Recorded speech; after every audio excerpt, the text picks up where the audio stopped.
Proud Pinoy, the Philippines is celebrating another historic run by Pinay tennis star Alex Eala. The now world number 28 has stormed into the fourth round of Wimbledon 2026. Hello mga kababayan, maraming salamat ulit sa suporta, sa pagpupuyat, sa pagdadasal. Magkita tayo sa when's my next one? Sorry, sa Monday, sa Lunes. At yan, sana masaya tayong lahat. Thank you. 6 Grand Slam titles, 2 hours and 14 minutes, 27 unforced errors from the greatest returner of her generation. That's all it took to end a title defense that everyone assumed was safe. Stay with me, because this story has layers most highlight reels skip. 20 minutes before she walks out, Alex Eala sits alone in the locker room and reties her left shoe. Not because it's loose, because it's what she does. Every match, same shoe, same knot, same order. Nobody notices this. Nobody films it. But it's the last quiet ritual before the loudest afternoon of her life. Center Court, Wimbledon, July 4th, 2026. The grass is still green enough to remember it's only the first week. The sun is out rare enough here that people mention it twice. And in the player's box sits a nervous coaching team from a tennis academy that trained a girl from the Philippines, a country with 0 Grand Slam round of 16 appearances in its history. Not one. Not ever. Until today. Across the net, Iga Świątek. Defending Wimbledon champion. 6 majors. A Ursum most players will never come close to in a lifetime. She has stood on this exact court before 12 months earlier, lifting the trophy in front of a crowd that already knew her name by heart. There is no reason, on paper, for this match to be competitive. Bookmakers barely blinked. Commentators discussed it as a formality, a box to check on the way to the second week. But paper doesn't play tennis, and something about the way Eala walks onto that court, shoulders loose, jaw relaxed, no wasted movement, doesn't look like a 29th seed who's supposed to be overwhelmed. Coaches will tell you they watch the eyes before the strokes. Hers aren't wide. They're locked. This is a bad sign for the title holder. She just doesn't know it yet. Świątek's dominance wasn't an accident.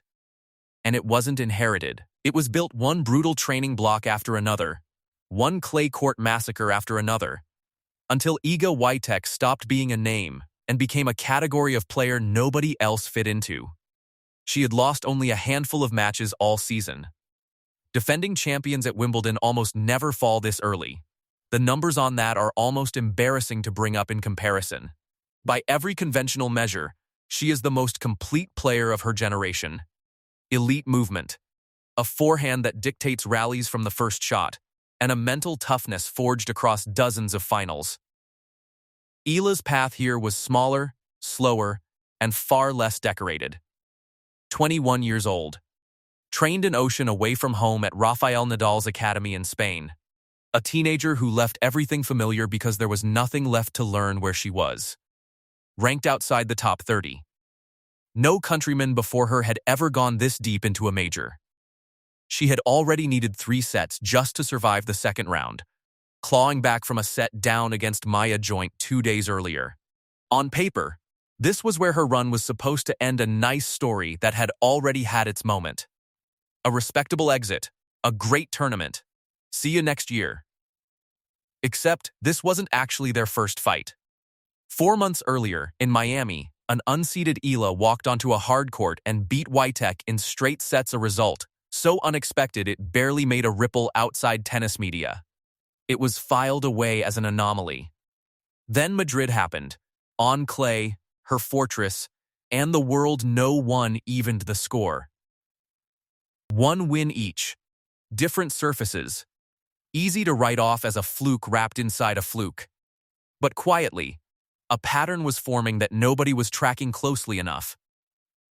Eala wasn't just competing with her rival. She was solving her, reading the patterns, finding where the discomfort lived, and building a version of her own game engineered specifically to create it.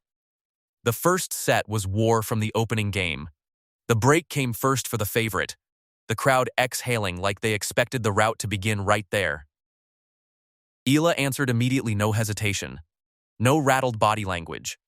Like she'd rehearsed exactly this scenario for weeks. She attacked second serves early in points, refused to let her opponent dictate rally shape, and pushed the baseline forward instead of retreating behind it the way most opponents do out of pure respect for that forehand. By 5-3, serving for the set, the upset looked like it was becoming real. The crowd had shifted from polite curiosity to something closer to disbelief, the kind of hush that falls right before a room decides whether to believe what it's watching. Świątek fought it off, leveled it, forced a tiebreak, the way six-time major champions do when everything else has stopped working. And that tiebreak might be the best 10 minutes of tennis either of them plays all year. Eala surged ahead. Her rival clawed back to set point not once but twice. Eala saved both. Two match-defining swings, back-to-back, under a silence louder than any roar, because everyone in the building was holding their breath at once. She closed it out 11-9. By the time that set ended, 27 unforced errors sat on the scoreboard against the world no. 1. Not bad luck. Not an off day. A player being systematically pulled apart by someone who came in with a plan and refused to abandon it under pressure. Here's where the script usually flips back in the favorite's direction. The blueprint is almost always the same. Adjust. Add aggression. Change the rhythm.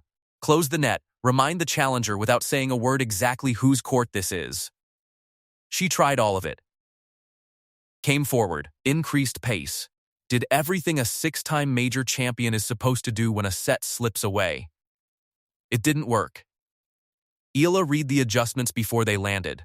She raced to a 4-0 lead in the second set, mixing deep, punishing returns with sudden changes of pace that kept her opponent guessing, never quite sure if the next ball would come hard and flat or slow and heavy with spin. This wasn't a champion playing poorly. This was a champion being outplayed, point by someone unwilling to be intimidated by the name across the net or the trophy engraved with it a year earlier. The deficit shrank to 4-2, one more surge, because that's what six majors are built on, but it wasn't enough this time. Eala closed it out 6-2, sealing a 2-hour, 14-minute upset that ended a title defense before the second week even began. There's a strange, quiet irony sitting underneath all of this. The loss that should have diminished Świątek's aura instead revealed something more interesting. A 21-year-old outsider had, for the second time in 4 months, found a way to solve one of the most complete players alive. It made the story bigger than either of them individually, because now there was proof this wasn't a one-off. It was a pattern with a name attached, and patterns are far harder to dismiss than isolated results. Half a world away, people stayed up through the night to watch it. Group chats lit up before the tiebreak even started. Office workers streamed the match on muted phones under desks, glancing up every few minutes to check if anyone else had noticed. This is a country that has never had a Grand Slam round of 16 appearance, not once, in the entire Open era, and here was one of their own, live, on center court, dismantling a legend in real time. It's not really about tennis at that point. It's about what it means to watch someone who looks like you, sounds like you, grew up eating the same food and speaking the same language, do something no one from your country has ever done. Representation isn't an abstract concept when you're the first. It's a very specific kind of pressure, carried by one 21-year-old on the biggest court in the sport, on behalf of over 100 million people who've never had a reason to watch a tennis match live before. Match point arrives in near silence. The first is saved. Then a second. Six-time major champions rarely go quietly, and there's a certain respect owed to that, even from a crowd rooting against her.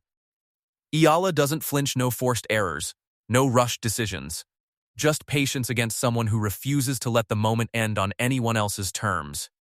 On the third match point, she finds it, a forehand winner ripped across the court, and the response back sails long. Center court erupts. Eala drops to her knees, hands over her face.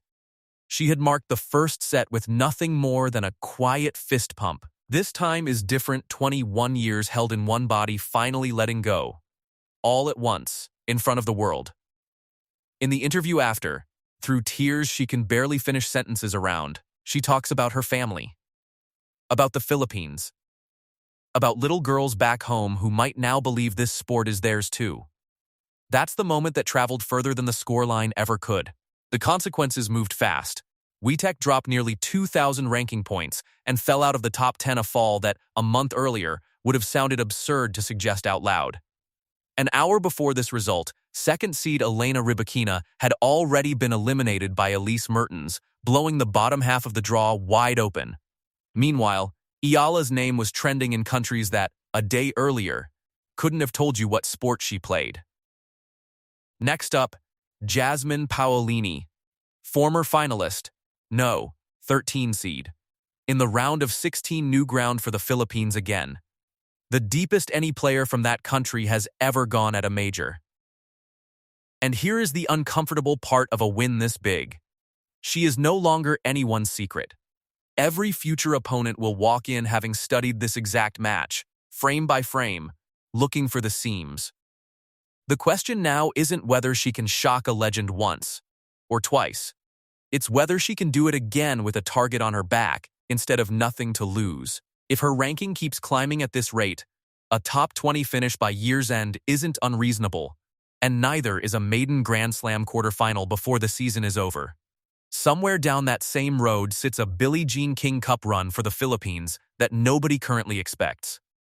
None of that is guaranteed. All of it is now, for the first time, plausible. Sports don't always reward the favorite. Sometimes they reward the person who simply decides, for one afternoon, not to be intimidated by a name and then decides it again, until the name stops meaning what it used to. 6 Grand Slam titles.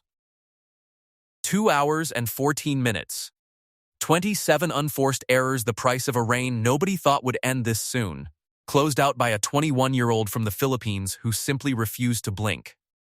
Here's the question worth answering in the comments. Was Miami the warning everyone missed?